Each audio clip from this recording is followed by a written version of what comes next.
The Naljian Destructor is the only piece of technology in the known universe that has never truly lost in battle. To be undefeated in a long story like BEN10 is as far-fetched as giving Kevin an omnitrix, but this single glowing cube fits the bill. This device is an otherworldly piece of tech that goes beyond the level 20 technology. Whoa. That means that it's actually above the omnitrix in tech sophistication? Azimuth might be a fraud, but what makes it undefeatable? First off, a little history. The Naljian Destructor is a child's toy that belongs to a 5th dimensional kid who's a part of the Naljian species. She dropped it in our dimension like Ryuk and the Death Note by accident, and the Cosmic Mommy and Elder Naljian comes to pick it up on Earth. The Naljian Mommy is an otherworldly creature made of energy with various powers and dimension hopping abilities, and lets us know that this device isn't for kids under 3 million years old. However, it is a tool that was already pretty well known on the black market side of the universe, as the Vreedle brothers are the ones that gave us the name of it, along with letting us know that it's a sought after weapon. But to learn even more about the Naljian Destructor,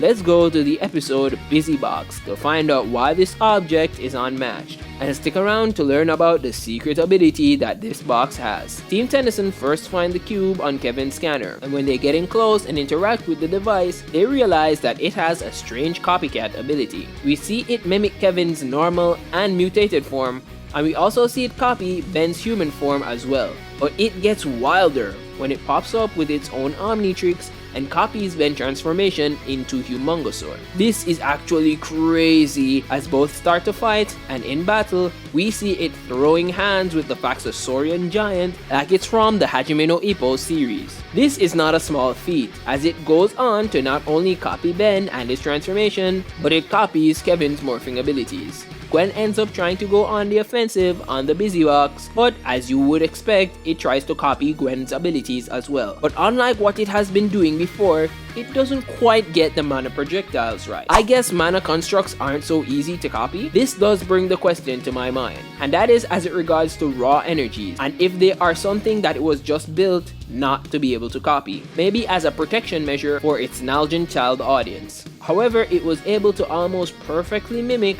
what their opponent does, and even further down in the episode, we see where it becomes able to switch between abilities at will. So it's the most elite copycat in the universe. But the question of how durable this object actually is comes to mind. We have seen it take hits from both mana blasts and punches of a Vaxosaurian, so exactly how much damage can it take? Well, Kevin Ethan Levin decides to find out, and trashes the thing on his first attempt. He shatters it like an egg, but it starts to give us more of a testament to its power, and we get to see the Naljian Destructor regenerate like nothing even happened.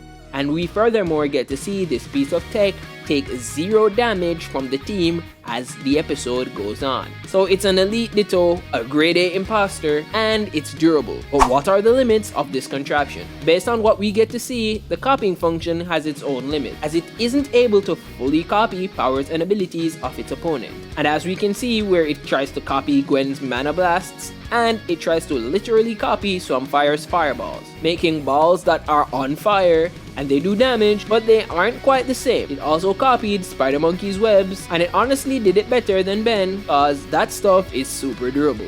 It lastly copies the lasers from the Vreedle brothers, which it seems to ironically do better than the original. However, any biologically produced powers, the box itself seems to lack the capability to produce those, like mana and fire. So when you really sum it all up, it's an almost indestructible bootleg copy machine. But these same Vreedle brothers are the ones that unlock the secret ability that the box has, which sets it apart from being a high-definition mirror, and that is its ability to learn. It essentially evolves from plain old replication to gaining the power of adaptation.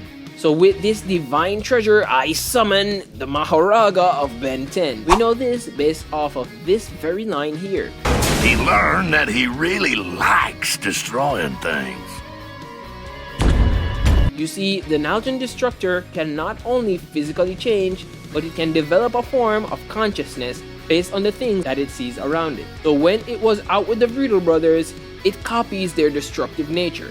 and learns that it likes to destroy things. This ability is huge, and it sort of reminds me of Pickle from the Baki series, because this tech has peak potential if it only got the time to be around the right people, possibly learning more things the longer it is around sentient beings. It could learn to be a combat prodigy like Ben, adapt to geniuses like Azimuth, or even become a star debater for a certain green-headed duo. The possibilities are endless, and I honestly believe that that's why the Naljian Cosmic Mommy appeared right before Ben would destroy the box.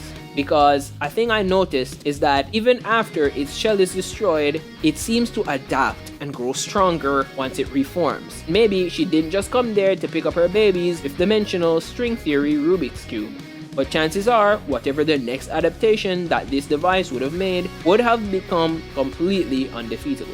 But what if I told you that this box can be defeated, and it's not just by an elite omnitrix, but I have two people in mind that could take on the Naljian Destructor, and they would be able to solo it. And a hint is that they're legally blonde. Firstly is the Forever Knight St. George. He is the first wielder of one of the tech pieces that Azimuth had created, which was the reality-bending sword Ascalon. Even though George didn't use the weapon to its utmost fullest potential, the power of this weapon has the ability to rewrite reality itself, as Vilgax says to Ben that he could have used it to wipe out all the evil from the universe if he truly wanted. And I mean, Ben uses this to press Ctrl Z twice and undo some permanent things in the verse. So even though the Naljian Destructor would be able to potentially copy George and the Sword of Ascalon, I don't think it could participate in the reality bending aspect of the weapon, and it would easily be cleaved into nothingness. The second person would be Cooper.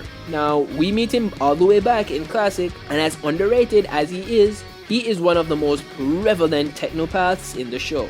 Being able to manipulate and replicate tech with ease, he was able to create an object that cured Kevin of his ultimate fusion, and also was able to copy the DNA repair function of the Omnitrix after his first time seeing it. I think the advantage that Cooper has is that the Naljian Destructor is still tech, and he could potentially dismantle it or even reset the device in such a way that it would be rendered useless or ineffective in battle. He could also upgrade it if needs be, making it a very valuable asset to himself.